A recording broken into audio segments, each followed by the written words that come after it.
Chapter 39. The Appointment. Later that night the apprentice escaped through the cat tunnel.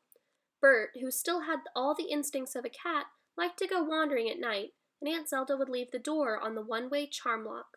This allowed Bert to go out, but nothing to come in. Not even Bert. Aunt Zelda was very careful about stray brownies and marsh wraiths.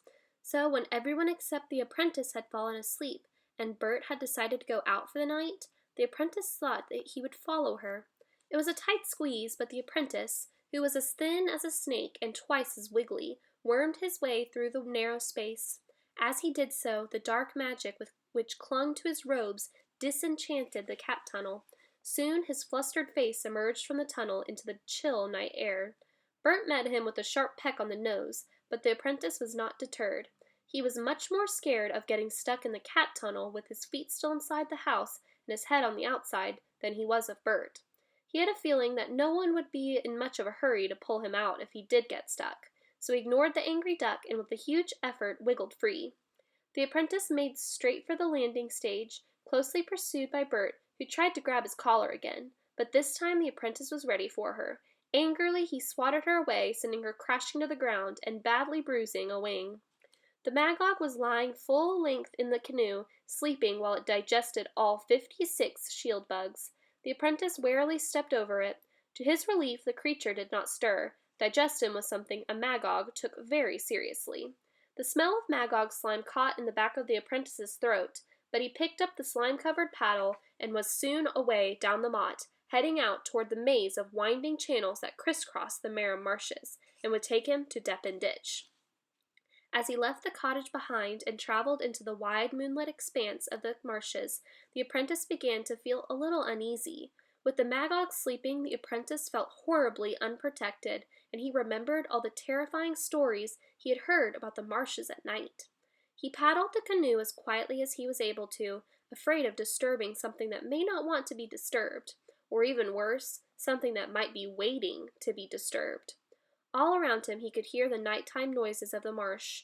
He heard the muffled underground shrieking of a pack of brownies as they pulled an unsuspecting marsh cat down into the quake ooze. And then there was a nasty scrabbling and squelching noise as two large water nixies tried to clamp their sucker pads onto the bottom of the canoe and chew their way into it, but they slipped off soon enough thanks to the remnants of the Magog's slime. Sometime after the water nixies had dropped off, a marsh moaner appeared. Although it was only a small wisp of white mist, it gave off a dank smell that reminded the apprentice of the burrow in Dom Daniel's hideout. The marsh monster sat itself down behind the apprentice and started tunelessly singing the most mournful and irritating song the apprentice had ever heard. The tune whirled around and around inside his head. Whirl-a-do, whirl-a-do, whirl-a-do, until the apprentice felt he might go mad. He tried to bat the moaner away with his paddle, but it went straight through the wailing scrap of mist. Unbalanced, the canoe nearly sent the apprentice tumbling out into the dark water, and still the awful tune went off, a little mockingly now that the moaner knew it had the apprentice's attention. Whir-da-wah-doo, whir-da-wah-doo. Stop it, yelled the apprentice, unable to stand the noise a moment longer. He stuffed his fingers into his ears and started singing in a song loud enough to shut out the ghastly tune.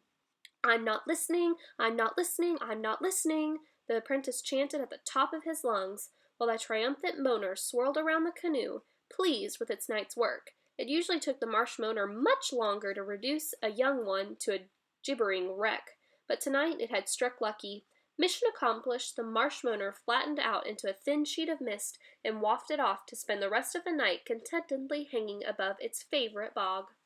The apprentice paddled doggedly on, no longer caring about the succession of marsh wraiths, boggle bugs, and a very tempting array of marsh fire that danced about his canoe for hours.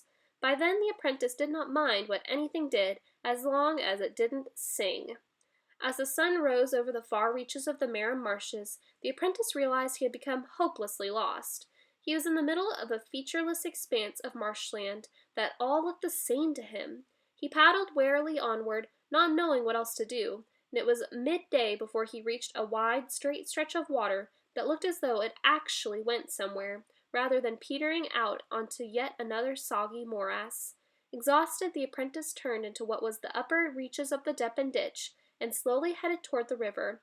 His discovery of the giant marsh python lurking at the bottom of the ditch and trying to straighten itself out hardly even bothered the apprentice. He was far too tired to care. He was also very determined. He had an appointment with Dom Daniel, and this time he wasn't going to mess things up. Very soon the queenling would be sorry. They would all be sorry, particularly the duck. That morning back at the cottage, no one could believe that the apprentice had managed to squeeze out through the cat tunnel. "I'd have thought that his head was too big to fit through it," Jenna said scornfully. Nico went out to search the island, but he was soon back again. "The hunter's canoe is gone," he said, "and that was a fast boat. He'll be far away by now." "We've got to stop him," said Boy 412, who knew only too well just how dangerous a boy like the apprentice could be, "before he tells anyone where we are, which he will do as soon as he can." And so Jenna, Nico, and Boy 412 took Muriel too and set off in pursuit of the apprentice. As the pale spring sun rose over the Marham marshes, sending long glancing shadows across the mires and bogs, the ungainly Muriel too took them through the maze of cuts and ditches. She traveled slow and steady, far too slow for Nico, who knew how quickly the hunter's canoe must have covered the same distance. Nico kept a watchful eye out for any sign of the sleek black canoe, half expecting to see it upturned in a browny quake ooze or drifting empty along a ditch. But to his disappointment he saw nothing apart from a long black log that only momentarily raised his hopes. They stopped for a while to eat some goat cheese and sardine sandwiches beside the Marsh Moaners' bog, but they were left in peace as the Moaners were long gone, evaporated in the warmth of the rising sun. It was early afternoon and a gray drizzle had set in when, at last, they paddled into the Deppen ditch. The marsh python lay dozing in the mud, half covered with the sluggish water of the recently turned incoming tide. It ignored Muriel too, much to the occupants' relief, and lay waiting for the fresh influx of fish that the rising tide would bring.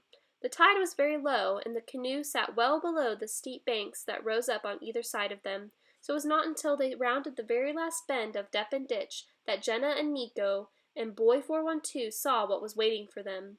The vengeance.